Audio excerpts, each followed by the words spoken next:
रुचकर रसोई व्लॉग्स मध्ये मंडळी तुमचं स्वागत आहे। आज मी तुम्हाला सांबार करून दाखवते, जे इडली बरोबर खाल्लं जातं आणि मसाला डोसा बरोबर। तर सांबार कसं करायचं ते मी तुम्हाला आजची रेसिपी दाखवते। त्यासाठी लागणारं साहित्य की मी हा जे भोपळ्याचे लाल भोपळ्याचे तुकडे आणि शेवग्याच्या शेंगा मी एक शिट्टीमध्ये कुकर मध्ये लावून घेतल्या होत्या, शिजवून घेतल्या होत्या। एकच शिट्टी दिली होती, ते केले मी। तर कांदा 2 कांदे घेतले, 3 टोमॅटो, कोथिंबीर, कढीपत्ता, गूळ, सांबार मसाला, ते 2-3 पाकिट लागतील। एव्हरेस्टचा आहे तो, आणि डाळ शिजवून घेतली, तूर डाळ कुकर मधनं। तर कसं करायचं ते आपण पाहूया। आपण आता कढईत तेल तापत ठेवलंय, साधारण 4 चमचे टेबलस्पून तेल घेतलंय मी। कांदा घालून घेऊया आपण। चांगला कांदा मऊ होईस परतून घ्यायचा आहे आपल्याला, कच्चटपणा त्याचा जायला पाहिजे, गुलाबीसर होऊ द्यायचा आहे। आता आपल्याला टोमॅटो घालायचे,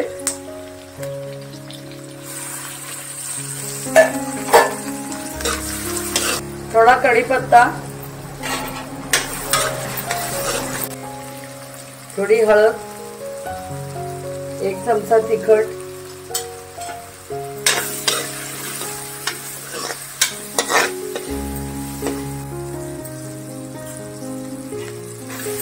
थोडं मीठ टाकलंय मी, अर्धा चमचा। टोमॅटो आणि कांदा व्यवस्थित शिजायला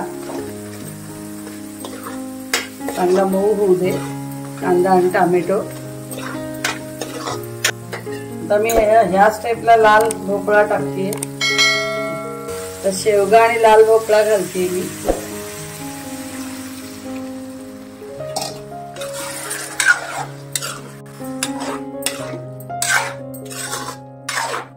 एक शिट्टीच करा तुम्ही, नाहीतर जास्ती शिजला तर हे होईल। कोथिंबीर थोडी घालते, आणि आता मी पाणी घालते, 1 तांब्यावर पाणी। जितका सांबार हवंय तेवढं पाणी घालायचंय। 2 तांब्या पाणी घातलंय मी। आता मी चिंचेचा कोळ घालते, हा बघा केलाय तो।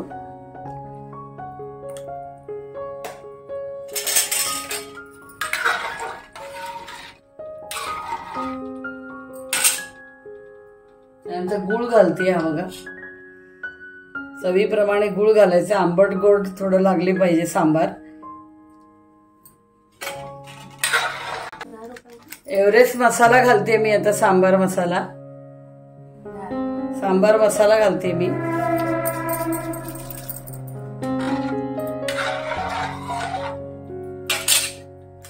10 रुपयाची जी पाकिट मिळतात त्याचं 3 पॅकेट मी घेतले, 10 रुपयावाली एव्हरेस्ट मसाल्याची। मी आधीपासून कधी आणून नाही ठेवत, कारण मग नंतर खराब होतात, ऐन वेळेलाच मी आणते असे छोटे पॅकेट्स। 10 रुपयाचे 3 पॅकेट्स मी घातलेत।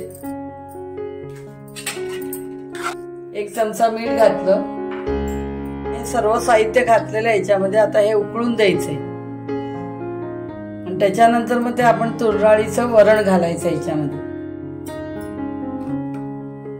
आता आपण डाळ टाकून घेऊया।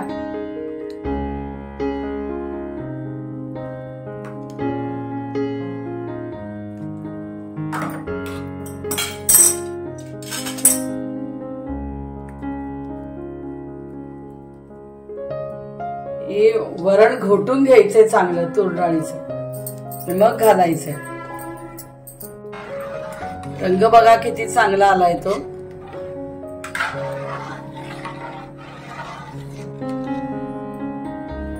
आता हे चांगलं उकळून द्यायचंय 5-7 मिनिटं, मग ह्याच्यावरती फोडणीचा तडका मारायचा। आता हे सांबार उकळायला लागलेले, आता आपण फोडणीचा तडका लाल मिरचीचा मारायचाय। आता ती फोडणी कशी करायची ती पाहूया। आता मी कढलं घेतलंय फोडणीसाठी,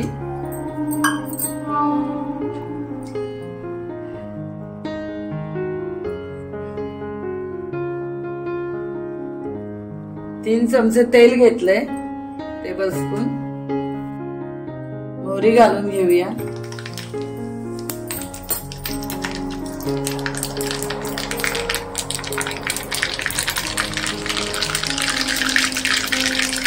कढीपत्ता,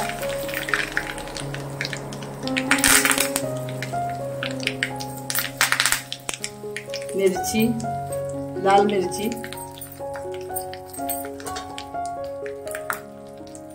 हळद अर्धा चमचा,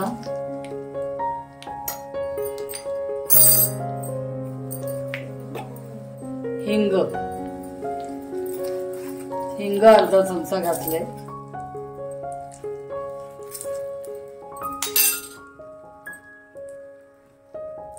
आपली फोडणी झाली आहे ही. त्याच्यात एका साइडने हळूवार सोडायचं.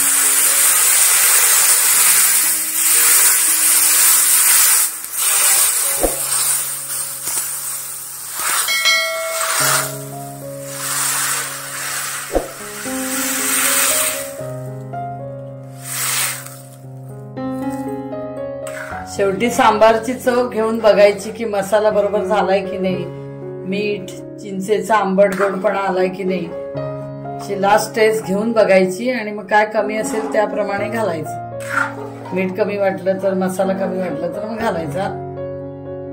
मी आता जे दाखवले ते सगळं बरोबर झालंय, मागं काही टाकायची गरज नाहीये. चव व्यवस्थित आणि टेस्टी झालंय एकदम सांबार, आणि घरभर वास सुटलाय. आता आपण याच्यावर कोथिंबीर घालायची आणि आता हे चांगलं उकळून द्यायचंय. 3-4 मिनिट चांगलं उकळून, जेवढं तुम्ही उकळवाल चांगलं तेवढी टेस्ट चांगली येणार, सगळ्या फ्लेवरची उतरणार म्हणजे सांबारमध्ये. सांबारामध्ये लाल भोपळा आणि शेवगा घातलाच पाहिजे, कारण त्याची चवच वेगळी लागते सांबारमध्ये घातल्यावर. शेवग्याची शेंग हवीच म्हणजे. बाकी मग वांग, लाल भोपळा, कांदा, टोमॅटो हे सगळं आहेच. शेवग्याची शेंग हवी म्हणजे त्याच्याने अतिशय चविष्ट आणि 10 पट त्याची चव वाढते शेवग्याची शेंग घातल्यामुळे. इतकं टेस्टी सांबार तयार होतं, अगदी सेम रेस्टॉरंट सारखं. पहिले 2 शेंगा घाला तुकडे करून, पण ते घालायला पाहिजे. ते तुम्ही अशा शेवग्याच्या शेंगा तुकडे करून पाण्यात उकळून घेऊ शकता. अदरवाईज कुकरमध्ये 1 शिट्टीवर पण शेंग तुम्ही शिजवून घेऊ शकता, जसं मी केलं. आता हे चांगलं आपण उकळून देऊया, मग सर्विंग बाउल मध्ये काढून दाखवू. सांबार चांगलं उकळायला लागलेलं आहे आपलं. आता सांबार तयार झालंय. हे चांगलं 3-4 मिनिटं उकळून द्यायचंय व्यवस्थित, तेव्हा ते सगळे फ्लेवर एकत्र व्यवस्थित सांबारामध्ये येतात. आता आपलं सांबार झालंय, आता आपण सर्विंग बाउल मध्ये काढून घेऊया. आता आपण सर्विंग बाउल मध्ये सांबार काढून घेतलं. आता कोथिंबीर घालते थोडी.